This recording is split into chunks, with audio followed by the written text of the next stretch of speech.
মহামান্য রাষ্ট্রপতি জনাব মোহাম্মদ শাহাবুদ্দিন তার স্বাক্ষরযুক্ত পদত্যাগপত্র আজ 24শে জুলাই 2026 9 শ্রাবণ 1433 তারিখে রোজ শুক্রবার অপরাহ্ন 5:01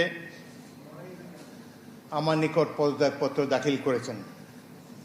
ফলশ্রুতিতে সংবিধানের 54 অনুচ্ছেদ অনুযায়ী আমি রাষ্ট্রপতির দায়িত্ব গ্রহণ করেছি।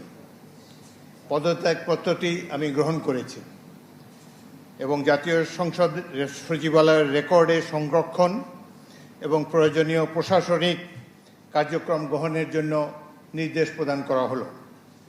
তিনি লিখিতভাবে জানিয়েছেন যে তিনি গুরুতর অসুস্থ, হৃদরোগ, উচ্চ রক্তচাপ, ডায়াবেটিস ও কিডনি জটিলতায় তিনি ভুগছেন। তার হৃদযন্ত্রে বাইপাস সার্জারি হয়েছে। ইদানিং স্বাস্থ্য পরীক্ষার অটোনমিক নিউরোপ্যাথি নামে রোগ শনাক্ত হয়েছে। এই রোগের কারণে তিনি মাঝে মাঝে অচেতন হয়ে পড়েন।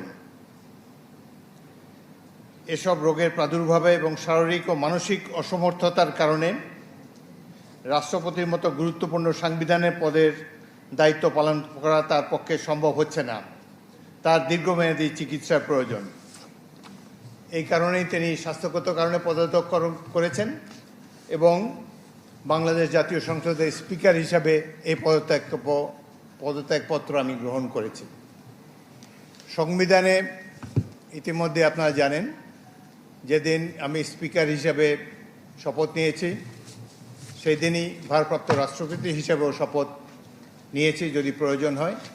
একইভাবে আমাদের ডেপুটি স্পিকার সাহেব, তিনিও যখন ডেপুটি স্পিকার হিসেবে শপথ নেন, শপথের অংশে বর্ণিত থাকে যখন বলা হবে কোনো কারণে যখন স্পিকারের চেয়ার শূন্য থাকবে তখন ডেপুটি স্পিকার স্পিকারের পদের দায়িত্ব পালন করবেন। সুতরাং আজকে বাংলাদেশে নানা ধরনের কথাবার্তা আমি দুপুরে এসেই শুনছি। দেখা গেল যে এটি প্রকৃত, তিনি শারীরিক অসমর্থের কারণে পদত্যাগ করেছেন। আমি তার মঙ্গল এবং সুস্বাস্থ্য কামনা করি এবং আমার মনে হয় তিনি মাফিয়া সরকারের আমলে নির্বাচিত হলেও বর্তমানে জনগণের ভোটে যে সরকার নির্বাচিত হয়েছে তার প্রতি তিনি সমর্থন এবং শ্রদ্ধা প্রকাশ করেছেন সবসময়ই। আমি তার মঙ্গল কামনা করি। আপনাদের সবাইকে ধন্যবাদ।